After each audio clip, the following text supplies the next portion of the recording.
1000 பேரை செங்குட்டுவன் வீழ்த்தினான் என்று சிலப்பதிகாரத்தில் ஒரு அடி கூறுகிறது.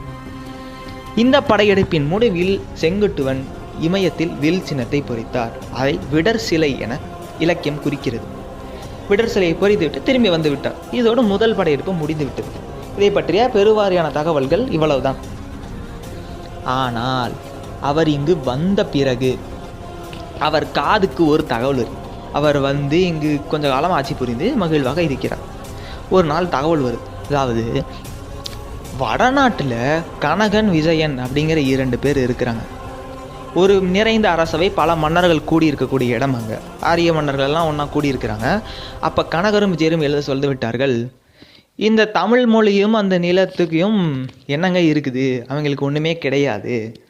இந்த தமிழ் மொழியை பேசக்கூடிய அந்த மன்னர்கள் இருக்கிறாங்களே, அதாவது சேரன் செங்குட்டுவனை இங்கே தெளிவாக குறிப்பிடுகிறார். எப்படின்னா, அவனுங்க இங்கே வரும்